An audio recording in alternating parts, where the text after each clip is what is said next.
Jelajahi cara baru mendapatkan informasi. Download Metro TV Extend sekarang.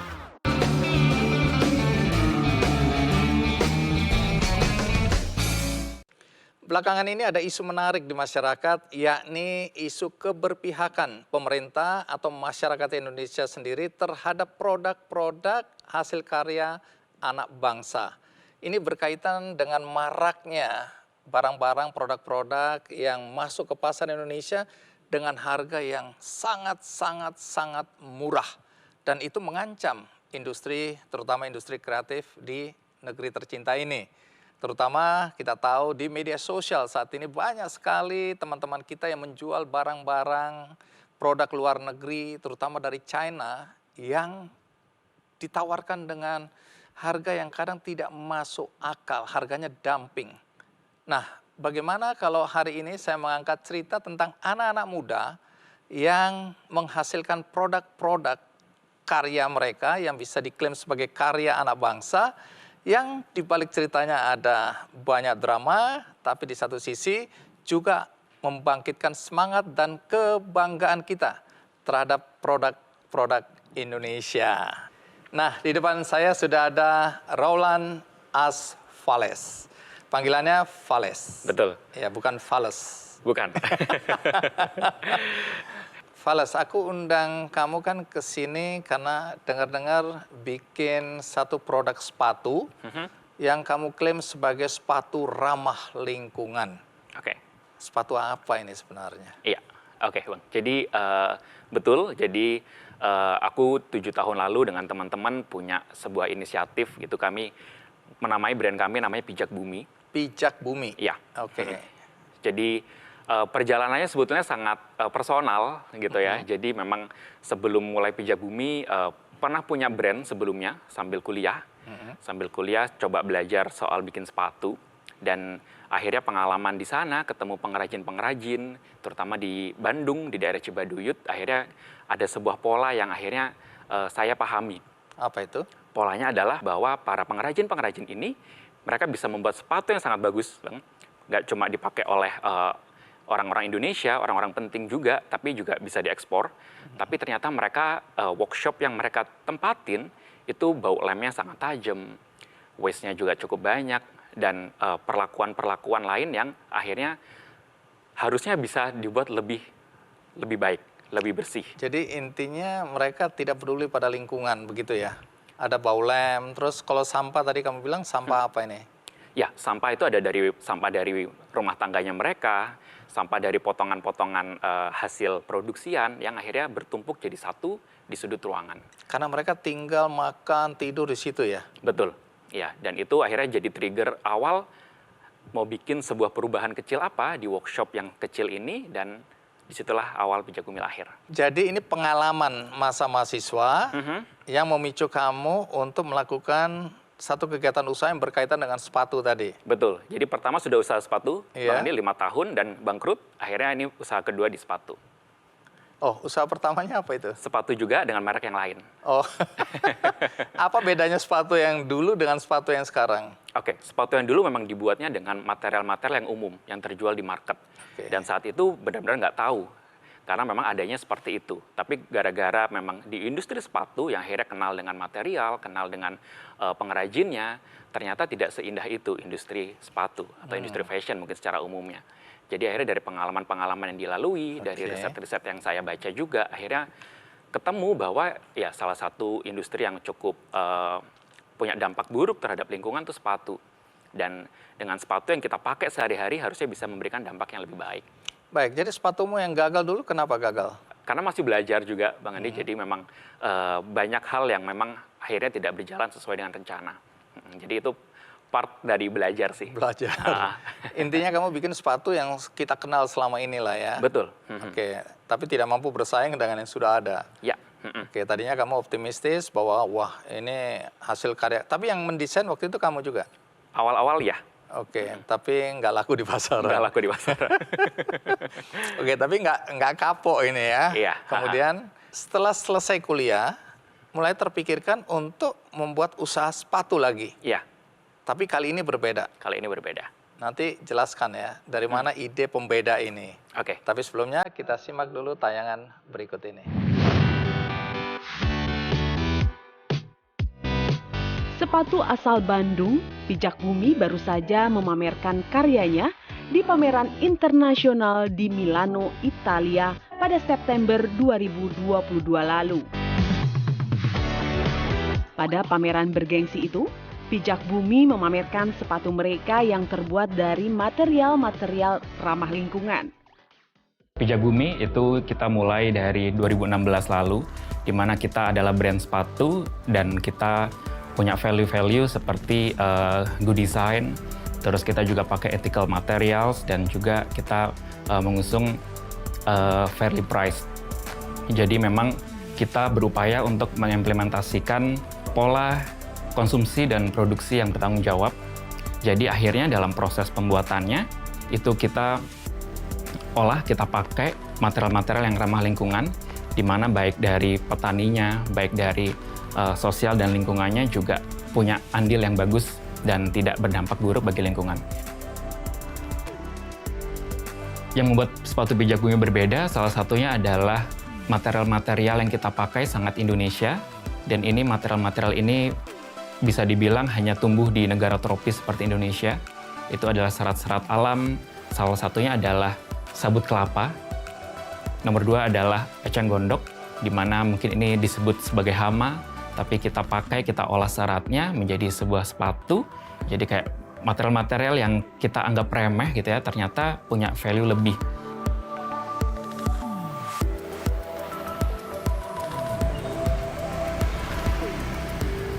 Pijak Bumi juga concern terhadap isu-isu sosial, di mana kita ingin memberikan decent works dan juga ikut andil dalam pertumbuhan ekonomi lokal gitu ya. Di mana dari proses hulu ke hilirnya, itu kita sangat attach dan berkolaborasi dengan banyak pihak.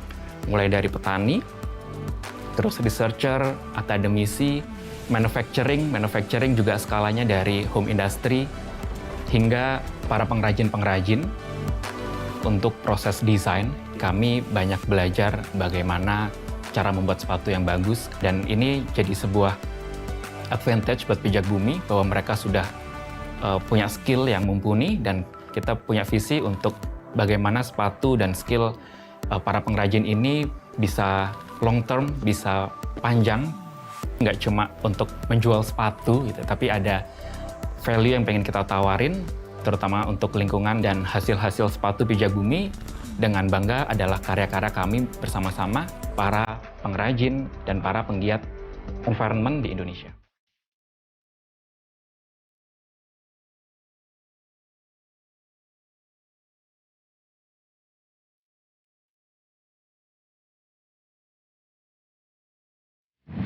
Ketika mahasiswa gagal jualan sepatu, begitu tamat jualan sepatu lagi. Iya. Nah, apa faktor pemicunya waktu itu? Iya, jadi memang sebelum jual sepatu lagi, Bang, itu sempat nyoba beberapa profesi lain. Oh, apa itu Iya. misalnya? Jadi sempat juga kerja jadi animator, sempat juga buka usaha kecil-kecilan kuliner, ya sempat jadi fotografer, videografer, dan segala macam. Dan Semuanya nggak jalan dengan baik? tidak berjalan dengan baik. Atau hatinya yang nggak cocok, nggak bahagia dengan pekerjaan itu? Mungkin ya, jadi ada proses belajar, ada proses pencarian jati diri juga dalam proses berkarir yang akhirnya kembali lagi ke sepatu. Ternyata cintanya terhadap sepatu lebih tinggi. Jadi akhirnya pemahaman sendiri sih Bang. Jadi kalau kita gagal, artinya kita bukan lagi di zero, tapi kita udah start ke satu. Tapi kalau kita mencoba yang lain, kita akan mulai dari zero lagi. Dan kalau kita start satu, harusnya kedua lebih cepat, ketiga dan seterusnya. Jadi kegagalan tuh perjalanan memang harus dilalui. Tapi yang membuat berbeda karena ada pengalaman tadi ya, melihat Betul. bagaimana mereka termasuk tidak peduli lingkungan, para pengrajinnya ya. Nah kemudian ini membuat munculnya gagasan bagaimana aku buat sepatu tapi yang ramah lingkungan, Iya, begitu ya. betul, Bang. Tapi Jadi, kan mungkin nggak terpikirkan bahwa bahan-bahannya kemudian bisa terdiri dari berbagai sumber, misalnya enceng gondok, ya macam-macam. Nah dari mana kepikiran? Riset atau belajar?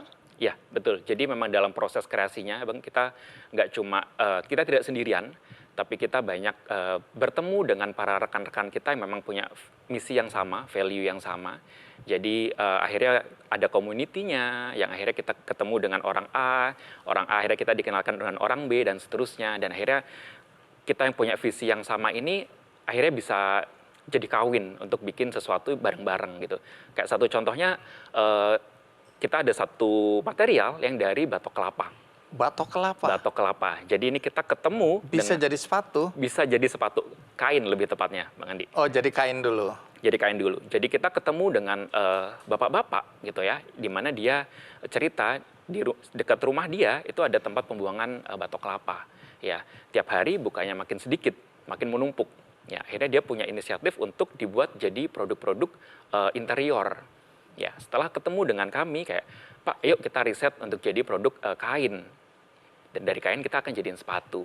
Dan ada turunan-turunan lain yang bisa kita kerjakan bersama. Tunggu, ini bagi masyarakat umum, memahami batok kelapa bisa jadi kain, bagaimana prosesnya? Iya. Sederhana aja ceritakan. Ya, sederhana sebetulnya Bang. Jadi Iya. dari batok kelapa akhirnya dicacah jadi serbuk. Ya. Dan dari serbuk ini kita semprotkan ke kain bekas. Jadi kain yang sudah tidak terpakai akhirnya dilaminasi oleh batok kelapa ini. Oh, jadi dia melapisi. Melapisi. Nah, kainnya sendiri? Kainnya sendiri kita dapat resource dari pabrik kain yang mau ngebuang kainnya. Kain-kain perca gitu. Kain-kain bekas yang mereka nggak kepakai ya. Ini kita punya kain limbah, kalian suka ngolah limbah, nih saya kasih. Jadi Itu daur awalnya ulang seperti itu. limbah ini Betul. ya, menjadi sebuah produk yang bermanfaat. Siapa desainer sepatu ini? Ya, untuk sekarang kami sudah ada timnya, Iya, Bang Andi. boleh lihat ya? Boleh, silakan. Ya. Ini bentuk produk yang pertama, terakhir, atau Ini produk yang mungkin kita yang bawa. spesial? Spesial, ya. Ini Apa bisa yang dibilang menjadi spesial ini? ini produk yang menggambarkan value pijak bumi. Jadi, Apa misalnya? let's say ini, Bang. Jadi material ini dari eceng gondok, Ini. coklatnya, Oke. dan bagian ini dari selulosa tumbuhan, bagian outsole-nya ini dari karet mentah. Oke. Jadi- semua bahan bakunya ada di sini. Semua bahan bakunya ada di Yang Indonesia, bahkan nggak ada di luar negeri. Apa Bang. misalnya? Eh, Eceng gondok ada nggak di luar eceng gondok negeri? nggak ada mungkin, Bang. Jadi mungkin memang hama di negara tropis kayak kita. Oke. Dan itu dimanfaatin oleh ibu-ibu di Pekalongan untuk jadi kain. Oke, Ya, jadi menarik kita ya. tuh sangat kaya. Dan cerita menariknya saat kita bawa ini ke pameran di luar negeri, seperti kita pernah ikut di Milan, kita pernah ikut di Jepang, itu mereka ngelihat kayak, ini material apa sebagus ini? Saya Terus? bisa cari di mana? Terus kita bilang, ini dari Bandung, dari Indonesia. Oh, Bandung. Mereka kenal. Oke. Bahwa Bandung dulunya adalah sentra industri sepatu global. Oke, ya. Udah dikenal ya di dunia. Sudah dikenal, ya. Oke, terus? Ya, jadi spesialnya adalah karena ini terbuat dari material tumbuh-tumbuhan dan recycle, Bang. Iya. Ini saat kita dibuang, sepatu ini udah selesai, udah masa hidupnya sudah selesai, Iya. dibuang, dia akan lebih cepat terurai. Oke, Jadi nggak beda akan jadi dengan kulit imitasi apalagi ya. Betul. Kulit imitasi bisa ribuan tahun untuk Iya. terurai. Terus apalagi ini? Sama ini juga dari serat tanaman, jadi bisa dibilang bahkan dari lapisan dalamnya pun kita kerjasama dengan supplier yang dia membuat proses dari batang pohon. Batang pohonnya pun ditanam dengan sadar, dikembangbiakan dengan Memang sadar untuk jadi kain. produksi kain. Oke. Tapi ini kenapa namanya jadi bumi? Harusnya kan pijak bumi. Iya. Ini B, terus ada buminya. Ada gitu. buminya, betul. Iya, jadi betul nama kita awalnya memang pijak bumi. Kita pengen ngangkat Indonesia banget gitu ya, Bang ya. Dan kita sebagai perusahaan kita tuh pengen juga punya misi bahwa Indonesia itu negara pengekspor sepatu keempat terbesar. Tapi kita nggak punya brand yang bisa berkompetisi di luar negeri. Akhirnya nama pijak bumi yang kita rasa sangat Indonesia, kita pengen bawa ke luar negeri. Tapi ternyata susah juga orang Jepang, orang Switzerland yang jadi market kita untuk nyebut, Melafalkannya ya. melafalkan pijak bumi. Pijak bumi. Betul. Oke, pijaknya yang sulit itu. Pijaknya yang sulit. Akhirnya kita sekarang mau coba geser jadi namanya bumi. Oh, bumi. Untuk international Tapi market penyebutan masih sampai hari ini masih pijak bumi Masih ya. pijak bumi, ya. Jadi ini udah dipasarkan kemana aja ini? Ya, sekarang kita untuk kerjasama yang secara reguler ada di Jepang dan Swiss. Tapi untuk end customer kita, Bang, yang pembeli satuan, Iya. mungkin kita udah kirim ke hampir 15-20 negara Negara di seluruh ya. dunia. Baik. Ini menarik sekali ya. Bentuknya pasti Kalau kita ketemu di jalan ada yang pakai ini langsung tahu bumi. Iya. Karena tidak lumrah ini Iya, ya kalau lihat original design yang kita bentuknya bawa. ya. Oke, jadi kalau kita pakai ini kan ada cerita di balik ini ya. Kalau ada, sepatu lu keren, apa itu? Oh, panjang ceritanya. Iya. Karena berkaitan dengan sikap kita ya untuk menjaga bumi kita tercinta dan seterusnya ya. Harga produk kami dari 500.000 sampai ada yang 2 juta rupiah juga. 2 juta itu apa istimewanya? Berapa banyak pengrajin yang ikut terlibat dalam pembuatan sepatu karya-karyamu ini? Kita bekerja sama dengan kelompok-kelompok pengrajin yang sudah established. Oke. Ya, jadi akhirnya dengan mereka kita bisa membuat sepatu yang standarnya jauh lebih naik lagi. Dan sampai sekarang jumlah pengrajin yang ikut involved dengan proses supply chain pijak bumi kira-kira ada 60-70 orang. Baik. Ada upaya mengedukasi mereka nggak untuk menjaga lingkungan? Karena ini kan misinya sebenarnya atau cerita di balik ini adalah cerita untuk menjaga bumi tercinta kita. Betul. Ada nggak secara by design lah ya, direncanakan untuk mengedukasi para pengrajin? Iya, jadi hal kecil yang bisa kita lakukan dengan para pengrajin-pengrajin kita, pertama adalah memulai dengan memberikan penghasilan yang layak. Ya, karena kebutuhan dasar itu yang mereka butuhkan. Ya, saat penghasilan mereka layak, akhirnya edukasi soal gimana cara memilah sampahnya, dan sampahnya itu sampah kain harus dibuang kemana, sampah metal harus dibuang kemana, hal-hal kecil ini yang akhirnya kita pakai bersama-sama. Nggak cuma berhenti di situ, kita juga ada program untuk membuat training dengan pengrajin-pengrajin ini. Pelatihannya pelatihan apa? Pelatihannya pelatihan menjahit, pelatihan cara membuat pola sepatu, dan lain segala macam. Jadi ada bekal sepatu, proses pembuatan sepatu, di mana akhirnya ini juga jadi isu di Bandung, mungkin Bang ya, bahwa ya para pengrajin-pengrajin sepatu sekarang didominasi oleh mereka yang sudah berumur. Karena anak-anak mudanya juga mungkin sudah tidak karena tertarik. Penghasilannya tidak menjanjikan Bisa masa jadi. depan yang lebih baik begitu ya. Iya. Tapi dengan ini artinya kita ingin mengembalikan ya. Betul. Satu, kesejahteraan, kebanggaan, dan kesadaran akan pentingnya menjaga bumi. Itu kira-kira yang aku bisa tangkap ya. Nah, udah berapa model jenis yang sekarang sudah diproduksi, dan apakah ini hanya untuk laki-laki atau perempuan juga? Oke, iya. Sampai sekarang mungkin sudah hampir 100 desain yang sudah kita buat, baik itu yang kita jual sendiri maupun untuk klien-klien kami. Oke. Dan semua produksi kita itu untuk laki-laki dan perempuan, dan mungkin secara umur lebih ke dewasa. Dewasa, Muda tapi bukan dewasa. untuk orang yang sudah sangat dewasa, yang kolonial. Kira-kira kalau batasan umur, segmentasi yang terbesar umur berapa? Ya, segmentasi terbesar kita di 25 sampai 34 tahun. Oke, berarti aku masuk lah ya. Ya. Masuk di sisi yang sini. Tapi memang karena modelnya diperuntukkan bagi anak-anak yang seusia itu ya, atau segmentasi yang seusia tadi ya, masih fun ya, dan bisa bercerita, bersemangat. Harga rentangnya dari berapa sampai berapa ya? Harga produk kami dari 500.000 sampai ada yang 2 juta rupiah juga. 2 juta itu apa istimewanya? Oke, untuk yang 2 juta kita ada satu kolaborasi dengan manufacturer di Jepang. Ya, Oh. jadi ini akhirnya dibuat di Jepang dengan teman-teman kita di Jepang, dan akhirnya kita bawa ke Indonesia. Jadi ini juga satu misi kita bahwa kita bisa kok brand Indonesia, kita punya rekanan yang memang secara manufacturing mungkin jauh lebih pintar, dan kita bisa belajar ke mereka. Untuk produk-produk yang tidak lumrah seperti ini ya, tantangannya apa ya? Ya, jadi untuk stage awal kita memang edukasi itu sangat penting. Jadi satu edukasi, dan kedua mungkin ya akhirnya bagaimana secara perusahaan adalah scalability. Nah, ini menarik karena banyak sekali ya produk-produk yang keren-keren seperti ini ketika dipesan dalam jumlah banyak itu nggak mampu memenuhi, artinya tidak mampu memenuhi permintaan ya. Nah, ini karena bukan saja keterbatasan tenaga kerja, modal, tapi sumber materialnya. Katakanlah enceng gondok ini ada di mana-mana ya. Tapi kan tidak mudah juga mengumpulkan. Nah, bagaimana mengatasi keterbatasan ini? Jadi yang kita lakuin sekarang adalah kita nggak bisa sendirian juga. Akhirnya kita menggandeng beberapa institusi, bahkan dari government juga, yang akhirnya kita bawa isu ini, bahwa kita punya permintaan ekspor yang besar, produk ini punya demand yang lebih tinggi, tapi kita nggak punya sumber dayanya yang mencukupi. Dan ternyata kita hanya nggak tahu aja, Bang, di mana nyarinya. Oh, oke. Ternyata ada di mana-mana ya. Ternyata ada di mana-mana. Akhirnya kita sekarang lagi develop dibantu dengan government juga. Jadi akhirnya skalabilitasnya harusnya problem ini bisa kita solve dalam 1-2 tahun ke depan. Oke. Baik, menarik sekali. Kalau bicara lingkungan ya, tentu kan di balik sepatu ini selain ada cerita, pemanfaatan bahan-bahan yang ramah lingkungan, tapi aku dengar ada juga upaya untuk menggerakkan penanaman pohon gitu ya.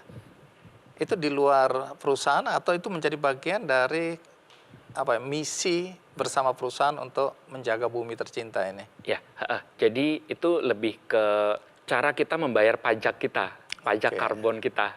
Oke, Ya, emisi karbon ini ya. Emisi karbon. Jadi memang kita punya inisiatif di mana akhirnya sekian persen dari karbon yang sudah kita hasilkan kita bayar. Akhirnya kita di tahun lalu kita membayarnya dengan menanam pohon-pohon mangrove. Ya, itu di daerah Kepulauan Seribu dan beberapa daerah di Sulawesi. Jadi itu upaya kita untuk membayar karbon atau membayar pajak karbon yang sudah kita buat. Tapi kalau ada yang mau beli tertarik ini bisa dapat di mana ini? Iya, kita masih jual banyak online, jadi ada di website kita. Namanya apa? Namanya pijakbumi.com. Pijakbumi.com. Dan ada beberapa di Jakarta juga ada beberapa tempat yang menjual sepatu kita. Oke. Outlet sendiri ada? Outlet sendiri ada di Bandung. Di Bandung. Nah, itu di Pascal 23, di Ruko Pascal 23. Oke, selebihnya bisa dicari di beberapa tempat ya. Oke, Pak Leus, terima kasih banyak ya untuk ceritanya. Ini membangkitkan semangat, menginspirasi banyak anak muda untuk melakukan hal yang sama. Kalau mau bisnis, kalau mau usaha yang memiliki dampak ya, apapun dampaknya. Tentu dampak baik, bukan dampak buruk. Thank you untuk datang di acara ini. Terima kasih. Ya, terima kasih. Berikut saya akan mengundang narasumber kita yang menciptakan sebuah produk yang kemudian berkembang menjadi usaha karena dia melahirkan bayi secara prematur. Apa hubungannya usaha dia dengan bayi prematur ini? Ceritanya akan saya sampaikan nanti sesudah kita rehat sejenak. Saya akan segera kembali. Tadi saya cerita ada tamu yang membuat sebuah produk dan kegiatan usaha berkaitan dengan kelahiran anaknya yang secara prematur. Nah, di depan saya sudah ada Devria Kirana. Halo, Bang. Devria, makasih udah hadir ya. Sama-sama. Devria, aku undang kamu, satu selain cerita tentang kamu memulai usaha karena anak lahir prematur, tapi aku juga tertarik karena katanya kamu membuat sebuah produk fashion, baju misalnya, yang dikaitkan dengan teknologi digital. Iya. Itu apa maksudnya? Baju yang dikaitkan dengan teknologi digital. Kan biasanya jualan digital di platform. Iya, benar-benar. Tapi ini bukan itu yang dimaksud. Ya, itu memang pasti salah satunya ya untuk Oke. kita jualan di platform digital, itu memang salah satu keunikan dari kami juga. Cuman memang saya menyebutnya pakaian-pakaian ini adalah baju bisa bicara, Bang Andi. Baju bisa bicara. Iya, betul. Halo, apa kabar? Oh, bukan gitu ya? Bukan. Oh, bukan gitu. Jadi, apa yang dimaksud dengan baju bisa bicara? Ya, jadi sebenarnya saya pengennya mengedukasi sih, lebih mengedukasi. Kita kan kadang-kadang kalau bikin baju, itu kan kayak misalnya gambar yang ada di samping saya ini juga ya, itu kan sebenarnya syarat akan cerita ya. Ketika kita gambar di sebuah lembaran kertas, kemudian dijadikan digital, kemudian di print, itu tuh sebenarnya rangkaian cerita. Nah, untuk menjadi sebuah rangkaian cerita ini biar lebih afdol buat saya gimana kalau kita bisa memberikan edukasi juga tentang ada apa di balik baju yang sudah kita gambar. Gitu. Oke, jadi bicaranya di mana itu? Baju bisa bicara itu Baju bisa bicaranya? bicara, jadi nanti ketika kita scan dengan aplikasi AR, kita menggunakan berkolaborasi dengan aplikasi AR, nanti akan keluar video yang menceritakan tentang apa yang ada di gambar ini. Oh, oke. Gitu. Tapi berarti kita harus download aplikasi. Betul. Aplikasinya apa itu? Ya, banyak aplikasi AR-nya. Kemarin juga kita sempat berkolaborasi dengan UKM Indonesia juga. Pembuat aplikasi? Pembuat aplikasi AR juga oke. gitu. Nah, kalau yang ini kita pakai dari Airloops namanya, di mana kita bisa scan itu tadi gambarnya, kemudian akan muncul videonya. Oke, nanti kita coba ya. Boleh, boleh. Nah, jadi tinggal scan gini, di HP kita akan muncul cerita. Cerita, betul. Dalam Bentuknya bentuk apa? Video. Video? Ya. Oke, menarik. Nanti kita coba ya. Siap. Kalau misalnya aku minta pesanan khusus gitu, dengan wajahku kalau di-scan, terus ada biografiku bisa ya? Bisa. Video tentang aku? Bisa. Oh, kalau gitu aku pesan 100. Oh, siap. Thank you. Oke, menarik. Ini kan fun ya. Betul, betul, betul. Nah, tadi aku cerita ke penonton tadi bahwa ini dimulai dari ketika kamu melahirkan anak yang lahir secara prematur ya. Betul. Nanti kamu cerita bagaimana kejadiannya, tapi sekarang kita simak dulu tayangan berikut ini.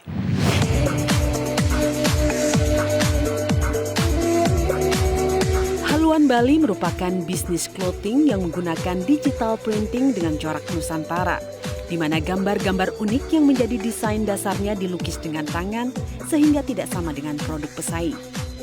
Haluan Bali yang dimulai pada tahun 2019 ini hanya menggunakan bahan ramah lingkungan, namun dipadukan dengan digital printing.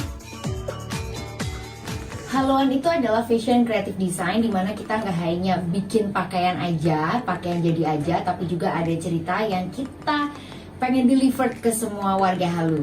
Kalau ditanya inspirasi, tentunya setiap saat selalu kita mengasah otak dan pikiran kita untuk mencari inspirasi. Jadi biasanya lebih ke occasion-occasion tertentu yang membuat kita akhirnya terinspirasi untuk menciptakan sebuah gambar. Kelebihan dari haluan dari produk-produk lainnya tentunya adalah colorful. Kalau ngeliat warna-warni kanan kiri tentunya itu adalah ciri khas dari haluan. Dan tentu juga ada wangi vanilanya sebagai antibakterial. Dan gak kalah serunya nih, ini added value yang baru aja kita launching, yaitu ada sistem scan. Jadi baju kamu bisa di-scan. Keren kan? Kesuksesan Haluan Bali hingga saat ini tentu merupakan hasil dari kerja keras Devria Kirana dan timnya. Bagaimana ceritanya awal mula kamu terjun ke dunia usaha? Ini langsung ke fashion ya? Iya, dari awal memang fashion. Sebelum itu kamu kerja apa? Saya kebetulan kerja di bank, salah satu bank BUMN di Indonesia. Kemudian resign karena ngambil S2 waktu itu. Terus hamil juga anak kedua. Gara-gara ambil S2 hamil ya? Iya. Berasa ternyata nggak begitu sibuk ternyata buat saya waktu itu. Jadi merasa belum begitu sibuk, jadi saya coba gimana caranya bikin baju-baju awalnya. Tapi belum dijual untuk anak, nanti saya kepikirannya gitu. Nah ternyata mungkin karena lelah, capek perjalanan, kebetulan saya tinggal di Bali. Dan waktu itu saya S2-nya di Jakarta, jadi saya bolak-balik Bali Jakarta dan itu mungkin membuat lelah dan capek sehingga anak saya yang kedua itu lahir prematur di umur 7 bulan. Oke, Gitu. jadi ini yang kemudian mendorong Devri untuk terjun ke dunia usaha. Betul. Apa kaitannya? Kaitannya adalah waktu itu saya tuh suka banget koleksi sepatu bayi ceritanya. Jadi karena anak saya dua-duanya perempuan, sepatu yang dari kakaknya itu saya simpan. Saya bercita-cita punya adik tuh perempuan juga soalnya nanti kakaknya ini gitu loh. Nah ternyata pas lahir prematur kecil banget kan kakinya. Jadi hanya kegedean ini sepatunya. Kegedean betul. Terus saya googling caranya gimana. Akhirnya saya gambar sendiri, bikin pola sendiri, terus jahit sendiri jadi sepatu bayi. Awalnya tidak dijual Bang Andi, jadi bener-bener awalnya tuh hanya untuk anak dan rekan-rekan aja yang minta aku kasih. Lama-lama, capek juga aku kalau cuma nanya ngasih gitu. Akhirnya dijual deh gitu, aku jual sesuai custom gitu. Siapa pembeli pertama kalau gitu tuh? Pembeli pertama ada teman saya, kebetulan lahirnya nggak jauh dari anak saya yang kedua. Dia pengennya warnanya hitam, ada Swarovski-nya warnanya magenta gitu. Sesuai permintaan ya? Sesuai permintaan. Tapi ini berarti ukurannya kecil-kecil atau disesuaikan dengan bayinya? Kecil-kecil sih sebenarnya, kecil-kecilnya itu kita mulai dari 8 cm. Oke, itu kecil? Kecil banget. Oh, kecil banget. Kecil banget.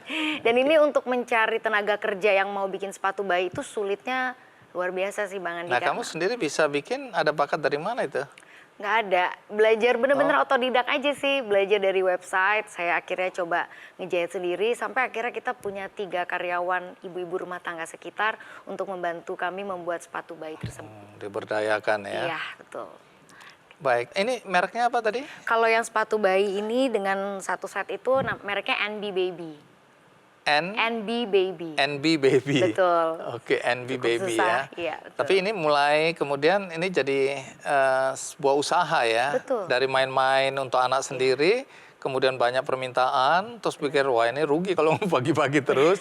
Tapi katanya kainnya itu dari mana itu? Bentuk-bentuknya kan unik itu. Iya. Kan katanya ini edisi terbatas gitu kan. Benar. Itu Sebenarnya kita memanfaatkan kain perca sih. oh kain perca. Gitu. Jadi kenapa kita bilangnya ini limited edition? Itu ya karena kita juga menggunakan kain perca Iya, gitu. ya, memang nggak ada duanya lagi ya, namanya juga. Iya. Iya. Jadi kami menggunakan kain-kain perca sisa-sisa hasil limbah dari penjahit-penjahit itu kita kumpulin. Nanti kita jadi yang kira-kira masih bisa untuk sampai 2 sampai 3 sepatu itu kita ambil untuk dijadikan. Ini di Bali atau di mana? Di Bali. Di Bali ya, semua di Bali nih ceritanya betul, ya. Betul. Gitu. Jadilah sepatu-sepatu, tapi kemudian kan berkembang ya. Berkembang. Kenapa kemudian berkembang begitu hebatnya hari itu? Ya, ini sebelum pandemi ini ya. Kalau yang NB Baby sebelum pandemi, Nah, betul. itu bagaimana bisa berkembang kemudian akhirnya jadi sebuah brand NB Baby tadi? Berjalannya dengan waktu sih yang pasti juga ya. Waktu itu kebetulan artis ternama di Indonesia juga ada yang pernah meliput saya untuk produk sepatu bayi ini. Karena waktu itu saya pernah bikin sepatu bayi untuk si anak artis ini full Swarovski.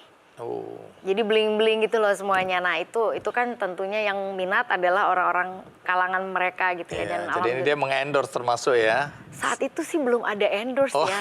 2014 sih belum ada sistem endorse. Tapi dia ya. maksudnya dia bercerita di media sosialnya gitu? Iya, Atau betul. dari mulut ke mulut aja? Bener, dia bercerita di media sosial dia. Oke. Kemudian sempat diliput juga di salah satu stasiun TV juga produk kami karena Dia beliau anaknya menggunakan. pakai ya? Betul.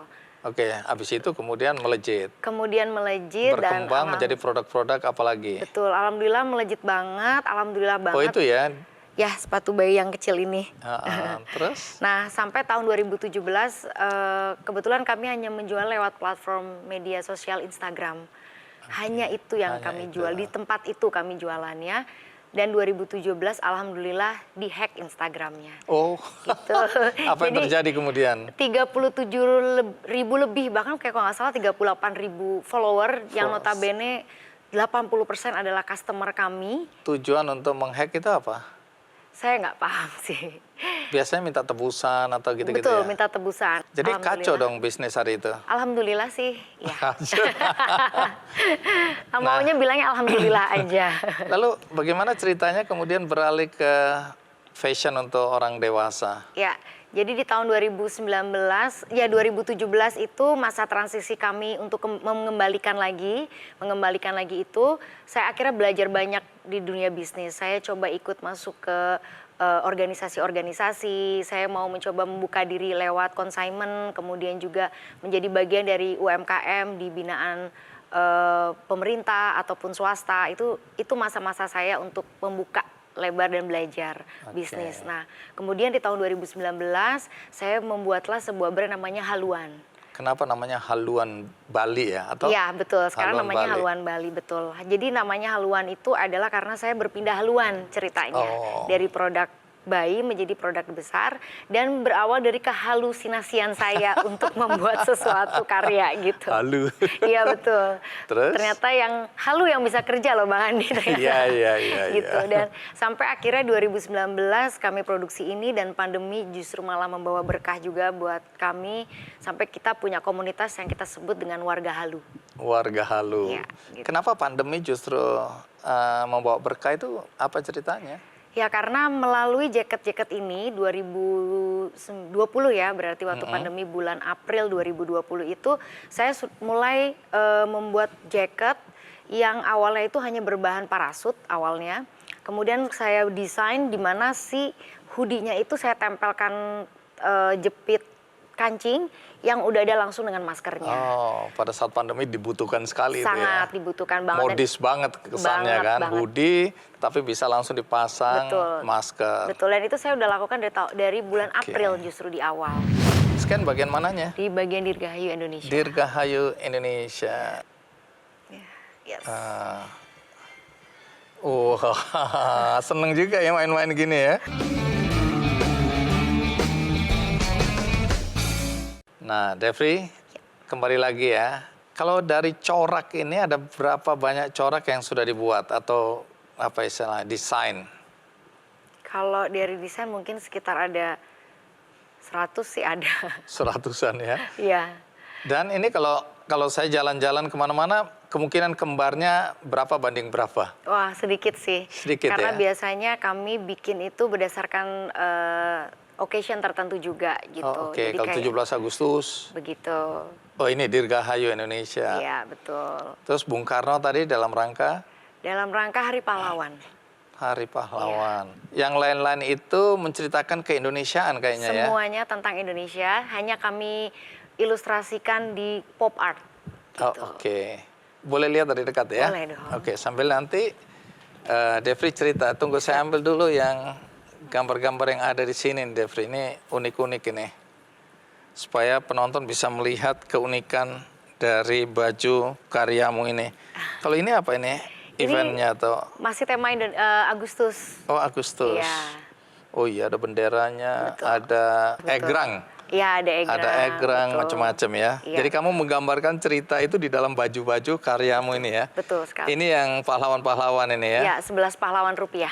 Oh, 11 pahlawan rupiah. Betul. Wah, ini harusnya Bank Indonesia ini yang memproduksi banyak-banyak ini ya. Nanti aku coba tawarkan ke Bank Indonesia, pahlawan rupiah. Iya, betul, 11 pahlawan. Aku nggak ada di sini ya. Aku penghabis rupiah.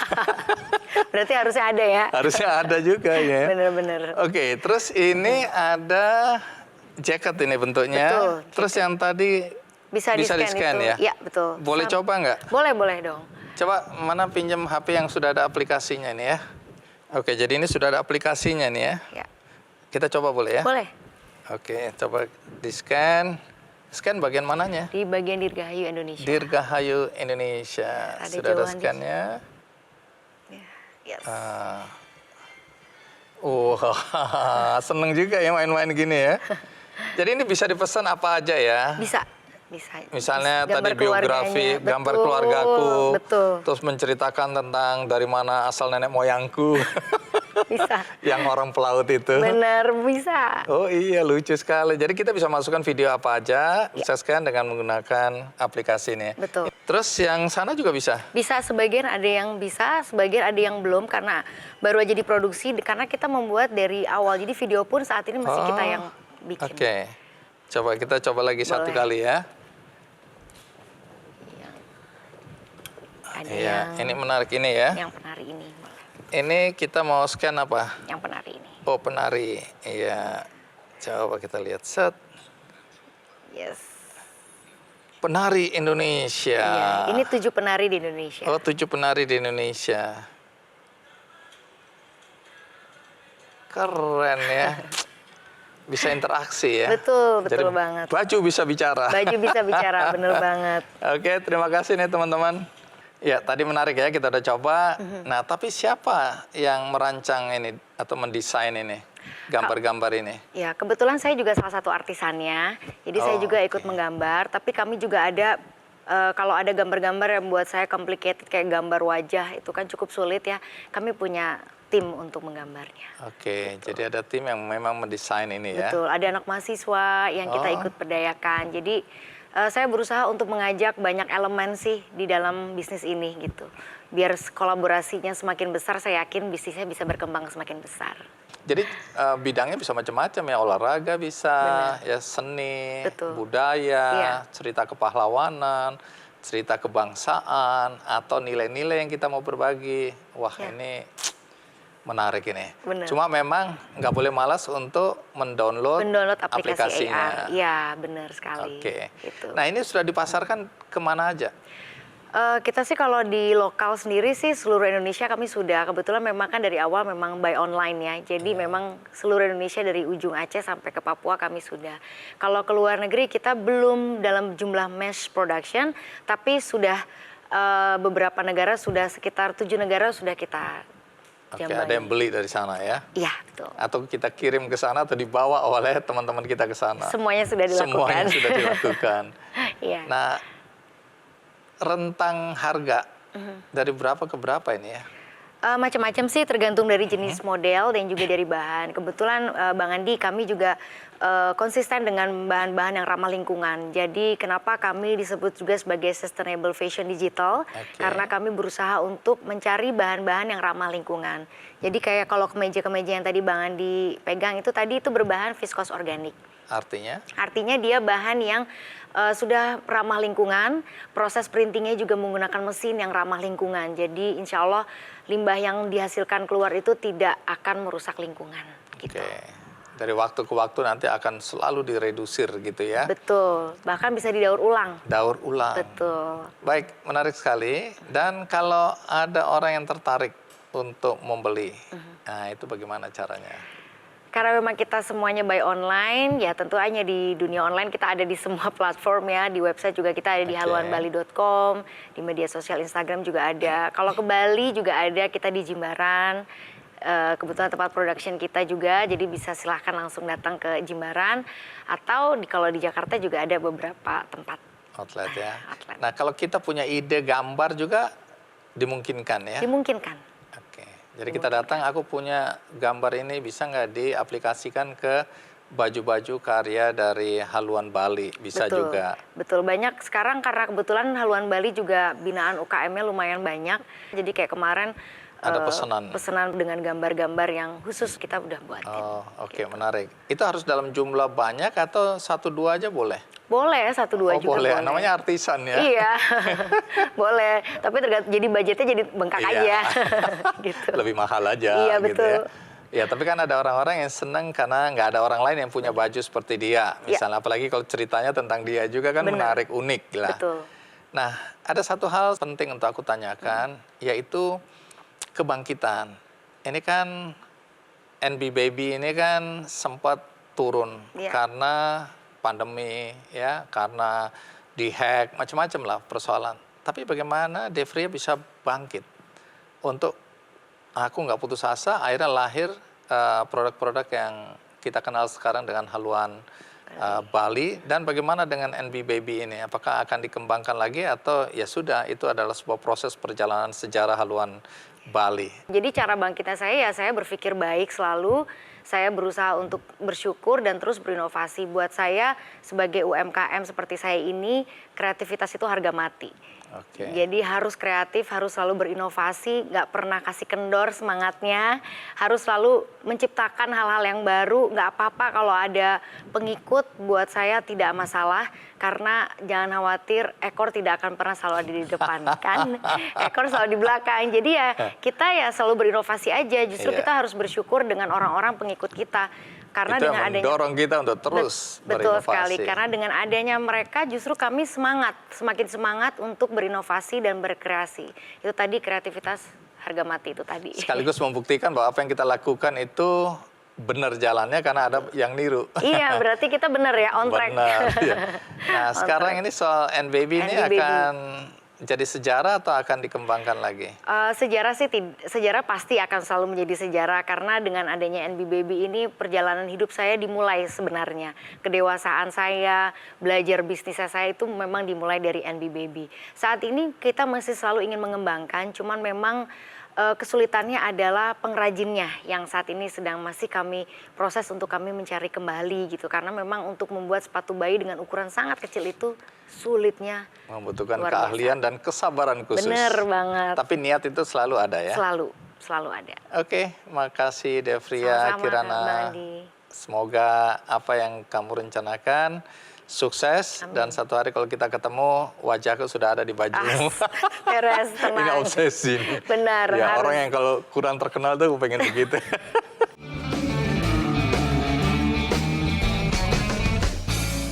Narasumber kita atau tamu kita hari ini berawal dari penderitaan yang datang bertubi-tubi. Sudah jatuh ketimpa tangga, tapi kok bisa saya undang di acara Kick Andy.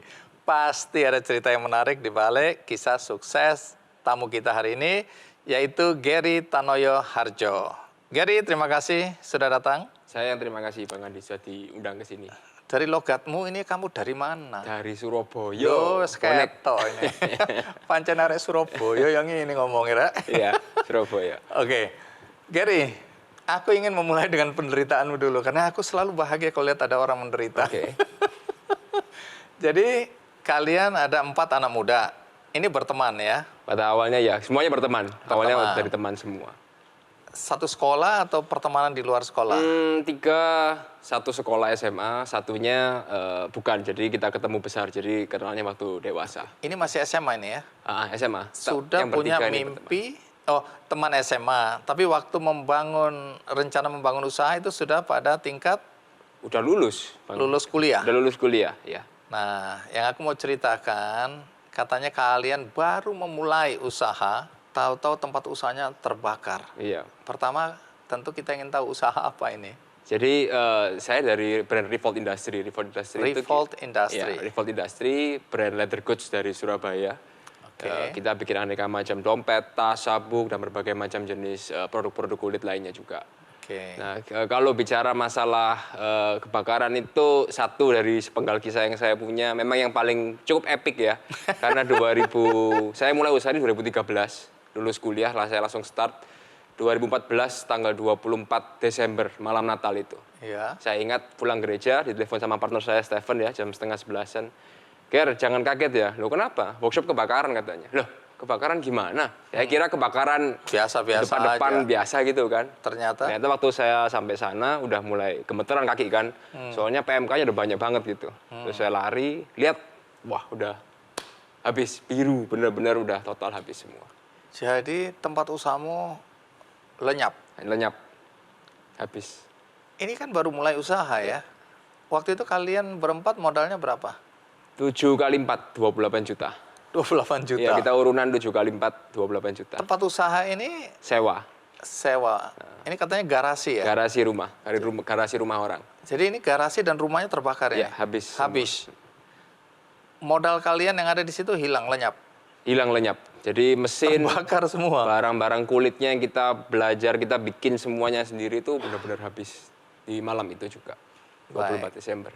Nanti cerita, karena ini penderitaan kalian belum selesai sampai di situ ya. Karena ada upaya untuk bangkit. Iya. Tapi upaya yang barusan untuk kebangkitan itu justru dihantam lagi dengan satu peristiwa. Betul. Nanti kamu cerita, tapi sekarang kita simak dulu tayangan berikut ini.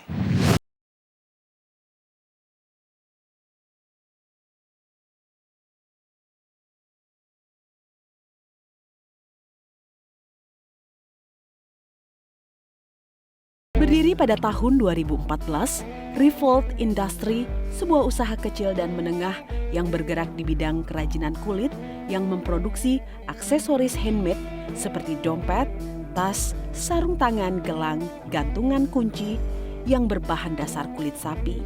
Bisnis ini didirikan oleh 4 anak muda asal Surabaya. Revolt Industry pertama kali memasarkan produk lewat sebuah event di Surabaya dan penjualan mereka meledak usai mengikuti event tersebut. Namun di akhir 2014, tempat usaha mereka ludes terbakar dalam 15 menit. Kini Revolt Industry terus berkembang dan akhirnya membuka gallery store pertama setelah 9 tahun berjalan dan terus berinovasi melalui desain produk. Bahkan saat ini Revolt Industry mampu mempekerjakan sekitar 80 orang karyawan.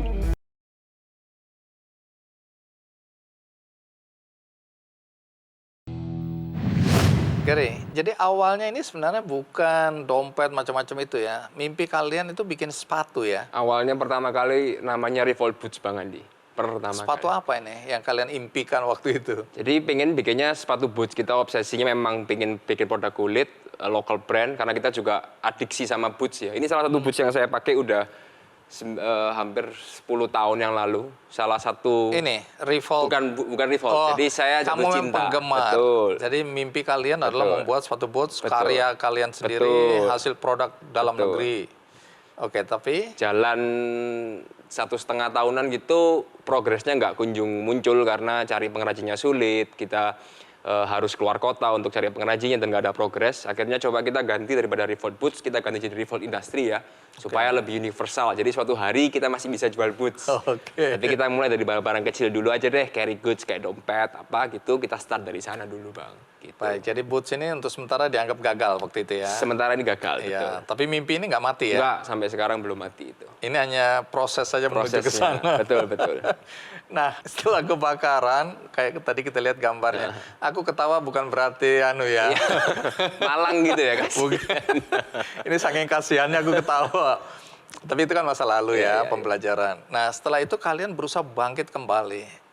Tapi baru saja bangkit, ada peristiwa lain yang membuat kalian sebenarnya kalau normal udah patah semangat aja. Sebenarnya di kasus yang pertama untuk kebakaran tuh kita kan baru jalan 1 tahunan Bang. Iya. Terus kita udah kayak, mungkin ini udah ya, kita mungkin ketemu di next chance saja, yang ini kita udah selesai. Tapi pada saat itu ternyata setelah kita posting di Instagram, media sosial, kita cerita ke saudara-saudara semua, mereka memberikan feedback itu yang betul-betul luar biasa. Yang menurut saya itu benar-benar membuat kita berpikir, kalau mereka aja support kita, kok kita harus berhenti? Kita malah harus... Apa umumnya komentar mereka ketika melihat peristiwa? Ya, mereka pada umumnya banyak yang bilang semangat, jangan berhenti dan lain-lain. Tapi ada satu yang betul-betul mengena kepada saya. Ada satu orang yang email dari Singapura gitu ya. Dia bilang dia nggak pernah beli produk saya. Dia cuma lihat brand saya di Instagram, tapi dia betul-betul merasakan energi yang tersuarakan dari brand saya. Saya boleh nggak kirim uang buat kamu untuk kamu recover gitu. Padahal nggak kenal. Nggak kenal. Hanya gara-gara dia secara emosional merasa terikat dengan apa yang kamu buat. Tapi dia nggak pakai juga produkmu. Nggak pakai produk saya. Dia kirim uang. Ya dia rencananya mau kirim uang gitu. Itu membangkitkan semangat. Semangat ada orang saya. yang percaya pada tujuan kalian. Betul. Jadi. Tapi kemudian. Ya kemudian dari sana kita betul-betul ngerasa kayaknya kita memang nggak boleh berhenti. Karena kayaknya begitu banyak orang yang dukung kita. Kok kita sebegitunya, kok kita mau berhenti. Nggak boleh, kita harus lanjutkan ini terus. Dari sana kita start lagi, kita sewa rumah lagi, kita sewa garasi lagi. Satu rumah untuk jadikan workshop, kita mulai belajar lebih tekun, kita belajar bikin sendiri produknya semua dari YouTube secara gratis. Kita belajar, jalan 1,5 tahun kemalingan Bang. Gitu. Apa dampak dari kemalingan ini? Wah itu luar biasa, banyak yang hilang ya. Itu ada kamera yang masih cicilan jalan, ada lensa-lensanya, laptop ada banyak, uang cash dan berbagai macam barang-barang yang lain gitu. Ya down sih, cukup baru selesai lagi gitu kan. Ya tapi. Nah kali ini bagaimana kalian bangkit lagi? Untungnya pada saat itu kita mungkin lebih bijak ya, karena kita kehilangan dalam tanda kutip cuman materi uang yang kita bisa sebenarnya cari balik. Jadi kita betul-betul belajar dari yang sebelumnya, ternyata ya problem ini kita harus solve secara bersama, secara satu tim bersamaan gitu. Baik, dalam perkembangan, ini kan kalian mulai menapak ya. Dalam perkembangan kemudian kalian tinggal berdua. Ya. Temen yang dua kenapa nggak melanjutkan atau nggak bersama-sama lagi? Ya cukup berat pada awalnya karena kita mendirikan usaha ini pada saat itu bersama berempat ya. Tapi kemudian di tengah-tengah dua tidak lagi melanjutkan partnershipnya karena mungkin perbedaan cara pandang terhadap gaya bisnisnya, kemudian apa yang kita bisa berikan sebagai timbal balik, kemudian juga kita masih sangat-sangat muda, kita masih umur 23 pada saat itu ketika mulai ini semua. Kita mesti sangat punya ego yang begitu tinggi ya, sehingga jelaslah pasti ada gesekan satu sama lain, sehingga ya sisa dua aja yang bertahan pada saat itu. Apalagi kalau dilihat awal-awal gitu dan katanya gaji kalian kecil sekali waktu itu ya? 250.000 Bang sebulan. 250.000. Mending di rumah aku kasih. Mending di rumah kan, di rumah orang tua ada makanan semua lengkap, udah kan nggak usah keluar uang lagi gitu. Itu salah satu hal yang membuat saya sebenarnya juga cukup merinding kalau dengar cerita kemarin. 5 orang yang kita list paling underperform menurut kami ya. Bahwa 5 orang ini kemungkinan harus kita PHK karena kita nggak bisa lagi bayar. Mas, saya udah ngobrol sama semua anak-anak, kita sepakat kita semua dikurangin 10%, tapi mereka yang berlima jangan di PHK. Gary, aku tetap tertarik ya ketika kalian untuk sementara ya gagal mewujudkan mimpi untuk membuat sebuah sepatu boots itu yang sebenarnya menjadi impian kalian. Nah, kegagalan ini kalau bisa belajar dari kegagalan, faktor apa saja? Faktor yang paling utama eksternal ya Bang, karena kita waktu itu bekerja sama dengan banyak pengrajin yang menurut kami kurang bisa bertanggung jawab dengan apa yang mereka janjikan, sehingga pada saat itu mulai tumbuh rasa gelisah dari kami selaku yang ingin segera memulai bisnisnya. Ayo kita harus segera mulai, kita udah lulus kuliah nggak ngapain ini, mau sampai kapan seperti ini, tapi nggak kunjung ada progresnya. Dari sana kita rubah haluan di sana. Oke, rubah haluan tapi masih bermain di kulit ya? Kulit, masih tetap di kulit. Produknya aja yang berubah. Produknya yang ganti. Dari boots, Jadi, terus apa yang kalian lakukan sekarang? Tas, dompet, sabuk, kita juga terima customize order per satu-satuan ketika ada orang spesial khusus pesan satu saja kita bikinin juga. Ini khusus untuk laki, perempuan, atau? Majority kita desainnya lebih maskulin ya, bukan cowok atau cewek, tapi lebih maskulin desain daripada feminin. Jadi gendernya bebas, cuman kita lebih maskulin desainnya. Oke, sudah ada berapa jenis produk ini yang kalian Kalau hasilkan? jenis produk udah ratusan ya, mungkin hampir mendekati 150 desain lebih ya. Gabungan antara dompet, gantungan kunci, sabuk, ID tag, tas, dan lain-lain juga. Tadi kan udah diperlihatkan tuh, artinya sudah banyak karyawan, sudah banyak pengrajin yang Iya. bergabung ya. Sekarang ya, kita sudah punya workshop sendiri, Bang. Tapi desainnya dari siapa itu? Desain kita ada tim juga, salah satu yang paling senior semenjak hampir dari awal usaha saya juga namanya Mas Faiz, dia mendampingi kami dari awal. Udah tahun ke-8-nya dia di sini, dari awal dia adalah Head of Design dari Revolt Industry. Oke, jadi merek Revolt Industry sekarang ini dengan produk-produk yang kamu sebutkan tadi ya. Tapi yang paling menjadi andalan itu produk yang mana atau jenis atau model yang mana? Salah satunya yang paling saya suka ini dompet ini ya. Bukan kamu suka, yang disukain konsumen. Oh iya, konsumen. Saya suka, maka konsumen juga suka. lu. Makanya dari sana dulu, Bang. Apa istimewanya ini? Apa ini Jadi ini sebenarnya? ceritanya saya sempat bersitegang sama partner saya, Stephen. Partner saya, Iya, Stephen itu kenapa? saya hampir 2 hari 2 malam itu bertengkar sama dia. Gara-gara? Karena dia yang desain ini produknya awalnya. Oh, oke. Ini kalau orang lain biasa lihat dompet apa gitu Apa ya. ini? Kayak Iya. bentuknya aneh dan lain-lain. Saya Aneh. sebagai orang marketing datanglah saya jajakin produk-produk ini ke orang tua saya. Ini apa, tempat tembak atau apa, nggak ada yang tahu gitu. Jadi karena kita mulai berdiskusi, berargumen, dia kasih alasan ya kita harus punya ciri khas yang berbeda dibandingkan sama yang lain. Tapi ini nggak bisa dijual, nggak sulit. Aku nggak bisa jual produk ini.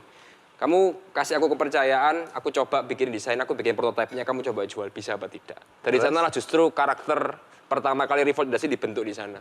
That's why namanya Revolt Industry, Bang. Kita berusaha untuk membuat produk yang tidak umum, somehow tidak lazim di masyarakat. Kayak Tapi dompet ini gitu. apa ini? Dompet? Dompet. Oh, dompet. Dompet, ya. Kenapa bentuknya gitu? Apa istimewanya dompet ini? Coba Nah, jelasin. ini siluetnya bentuk kapak, dan kemudian yang paling menarik, ini semuanya full dijahit tangan, bukan mesin. Jadi ini hand stitch dari pengrajin-pengrajin dari Surabaya. Tapi kalau fungsi, coba jelasin Dompet. fungsinya. Ya dompet biasa, cuman sebagai dompet. Cuman ini memiliki slot kartu, dompet biasa, tapi mempunyai shape yang betul-betul menurut kita benar-benar outstanding. Jadi beda, berbeda dibandingkan yang lain. Oke, Gitu, jadi itu menjadi ciri khas. Itu ciri khasnya Revolt Oke, Industry. menjadi roh dari Menjadi semua roh dari semua produk-produk yang desain-desain lain. kita. Betul. Oke, menarik ya. Segmentasi yang dituju nih sebenarnya siapa? Segmentasi Ini tadi ada. maskulin, lebih banyak. Produknya maskulin, tapi pengguna kan boleh aja feminin kan? Boleh. Tapi rentang usia misalnya. Kalau rentang usia rata-rata yang umur 25 sampai 60 ada, umur 70 juga ada, yang sudah sampai ke sana. Intinya orang-orang yang ingin mencoba untuk tampil berbeda atau punya pemikiran yang cukup unik dibandingkan kebanyakan orang lainnya. Oke, jadi kalau aku Gitu. pakai produkmu, pasti aku dianggap orang yang unik Iya, juga. kayak ngapain kok pakai barang kayak gitu, tapi ya kita bisa bangga. Gitu. Iya, iya. Jadi aku bukan orang rata-rata lah. Gitu. Baik, tapi kalau kita lihat sekarang ini ya, ini kan rentang usianya kan anak-anak muda. Harganya bagaimana harga? Kita harganya start dari 350.000 sampai 6 juta, 7 juta juga ada. Nggak terlalu mahal buat anak-anak muda itu. Berarti kalangan anak muda yang mungkin punya privilege lebih berarti Bang, mungkin ya. Oke. Jadi Mungkin segmen seperti itu menengah ya. atas ini Ya, ya. betul. Berani juga kalian ya ini ya. Tapi ini udah dipasarkan di mana aja? Kalau produk-produk kami kebetulan sampai dengan saat ini penjualannya online kebanyakan. Kita punya store di Surabaya, di online kita, di website kita www.revoltindustry.com. Iya. Untuk penjualan kita ke Jepang, USA, dan banyak negara-negara lain juga ada. Yang lebih majority Indonesia, karena kita dari brand dari Indonesia juga. Gitu. Oke. Gary, ini pertanyaannya penting ini. Ini kulit asli. Kulit asli. Sekarang kan banyak imitasi yang mirip sekali dengan kulit asli. Jadi lebih murah. Ya. Kenapa kalian nggak beralih ke imitasi aja? Karena nomor satu saya bangga sekali sama kulit sapi Jawa yang berasal ya sapi Brahma yang dari tanah Jawa. Itu adalah salah satu material yang sebenarnya adalah material terbaik, material kulit sapi terbaik di dunia salah satunya. Di itu dunia? kulit sapi Jawa, betul. Kamu jangan bohong. Loh, serius Bang. Makanya itu kenapa banyak sekali pabrik-pabrik kulit dari Eropa, dari mana itu buka pabriknya di tanah Jawa spesialnya. Karena kan mereka perlu izin kan untuk ngambil material dari lokal dan lain-lain. Karena saya sering main ke pabrik-pabrik kulit, bank besar-besar gitu, saya banyak sekali lihat merek-merek terkenal yang Anda lihat semua ada di shopping center dan lain-lain itu kulitnya dibuat di sini. Dibawa ke sana dengan dalam bentuk raw material Iya. yang dibeli dengan murah. Iya. Sampai di sini dibuat produk Kita yang beli. mahal dan kita beli. Rupiahnya akhirnya pergi. Nah, itu. Jadi di situlah ya. Jadi itulah kamu- kenapa kita tetap terus berpegang teguh, kita memang menggunakan hampir semua produk kita. Kita bisa bilang 80-90% materialnya semua adalah lokal dari Indonesia. Aku ingin tanya juga, ini kan kalian menghadapi berbagai goncangan, terutama di awal-awal itu tadi ya, kebakaran, kemalingan. Tapi pandemi bagaimana? Pandemi hancur lebur sebenarnya. Oke. Cuman karena Revolt Industry ini kita juga punya fan base, kita punya orang teman-teman yang loyal, yang support sekali sama kita. Kita bikin campaign pada saat itu, kita punya kurang lebih 70 tim ya, karyawan, pengrajin semuanya, anak-anak office 70 orang. Dan kita ngitung kita nggak bisa biayain lagi, kurang lebih ya, dengan sisa tabungan kita. Kita memberikan satu campaign terbesar selama Revolt ada, kita kasih diskon 40% all item, tujuannya jujur. Ini untuk survive. Kami butuh bantuan Anda kali ini, we need you more than ever. Dari sana kita publikasikan ceritanya, dan dari sana mendapatkan respon yang luar biasa baik dari teman-teman semua. Jadi dari sana kita bertahan sampai dengan hari ini. Tidak ada yang kena PHK? Nggak ada satupun yang kena PHK. Bagaimana pengrajin ini memahami bahwa kalian juga dalam kesulitan dan apa pengorbanan mereka, tanda kutip ya? Itu salah satu hal yang membuat saya sebenarnya juga cukup merinding kalau dengar cerita kemarin. Saya sedikit cerita Bang. Jadi kemarin itu waktu pandemi ada 5 orang yang kita list yang paling underperform menurut kami ya. Kita underperform, kita panggil kepala produksi, kita bilang bahwa 5 orang ini kemungkinan harus kita PHK karena kita nggak bisa lagi bayar. Si kepala produksi saya ini bilang, Mas, kasih saya waktu 2 hari ya, saya ngobrol sama teman-teman dulu. Oke, silahkan. Dia besok lusa datang lagi, dia bilang, Mas, saya udah ngobrol sama semua anak-anak, kita sepakat, kita semua dikurangin 10%, tapi mereka yang berlima jangan di PHK.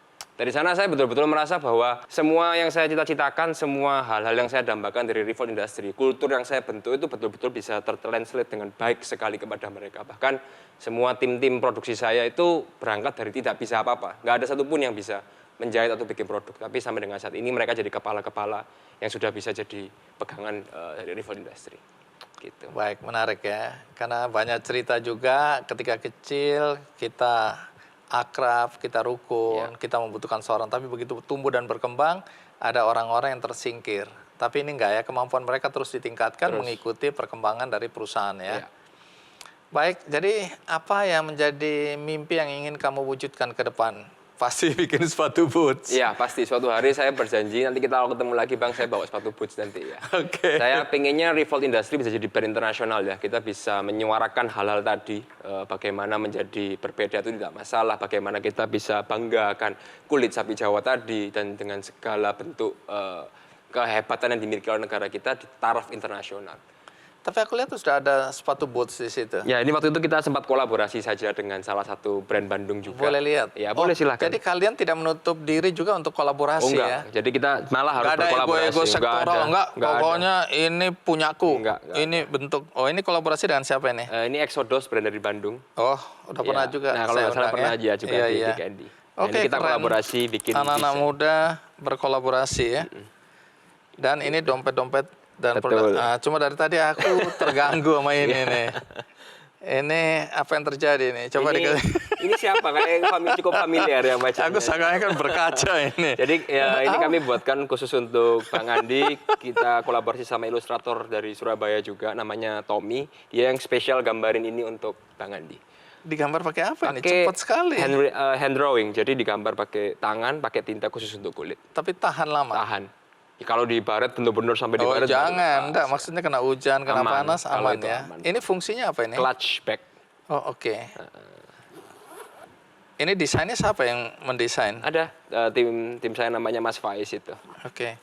Kalau boleh tahu nih, kalau boleh tahu supaya penonton juga kalau ada keinginan untuk beli gitu ya. Ini harganya berapa ini? Ini harganya di 1,6 juta harganya. Tuh, jadi saya beruntung sekali ya. Terus kalau sepatu gini? Ini kemarin kita jual di angka 1,8-an. Oke, tapi ini special Limited edition ya. Oke. Collaboration itu. Tapi yang diproduksi terus-menerus? Ya kayak semacam dompet, sarung dompet. tangan. Ini juga jadi sesuatu yang khasnya Revolt gitu. Brand kalian? Oh ini ya? Ya, Revolt Industry. Oke, kalian cuma taruh logo, nggak pakai nama-nama segala Nggak macam. pakai. Udah percaya sekali ya? Betul. Bahwa dengan Betul. logo ini aja orang udah tahu itu ya? Kan nggak perlu dibuka, ditaruh aja udah tahu Revolt. Cie. Gitu. Kamu mulai sombong aku lihat. Boleh lah. Ini apa? Ini apa? Itu card holder buat Oh, dompet tuh. Kan sekarang kan oke. generasi cashless kan. Iya, iya. Jarang-jarang bawa duit banyak. Buat Oke, kartu-kartu aja. kartu aja. Gitu. Keren. Terus apa lagi Ini ada ID tag. Iya. Buat anak-anak kantoran misalnya Oke. ID tag. Pengen tampil stylish gitu kan. Iya, iya. Ini Kan semuanya sekarang- dibuat sama pengrajin-pengrajin lokal Surabaya semuanya. Jadi bukan yang kita import atau kita maklun apa enggak, kita benar-benar semuanya production kita handle semua sendiri. Oke, keren. Gary, makasih banyak Terima kasih ya. Bang, saya terima kasih. Sudah banyak hadir juga. di acara Kick Candy, udah bercerita. Aku yakin pasti banyak yang terinspirasi, terutama ketika jatuh, dan kebanggaan pada produk dalam negeri, ya produk kita sendiri sebagai bangsa Indonesia. Kalau generasi muda aja nggak bangga pada hasil karya anak-anak bangsa, lalu bagaimana kita bisa bersaing dengan bangsa-bangsa lain. Jadi kita harus tetap yakin bahwa Indonesia akan mampu bertahan dan mampu memenangkan pertarungan. Terima kasih. Nah, bagi Anda tadi yang tidak menonton dari awal, jangan khawatir karena ini ada tayang ulangnya di metrotvnews.com. Juga ada cuplikannya di channel YouTube Kick Andy Show.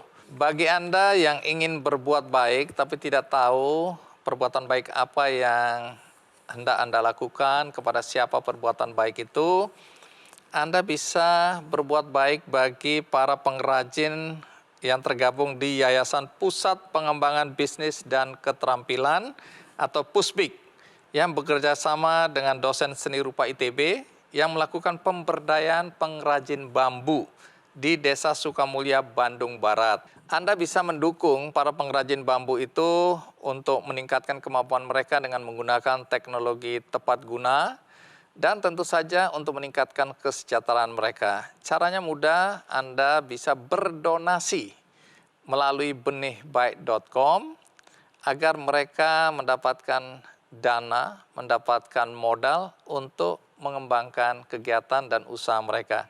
Semoga hati Anda terketuk dan mereka sejahtera. Akhirnya semoga episode kali ini bermanfaat bagi kita dan memberikan semangat dan inspirasi serta kesadaran bahwa Indonesia mampu bersaing dengan bangsa-bangsa lain di dunia dalam memproduksi barang-barang kebutuhan kita sebagai manusia. Sampai jumpa.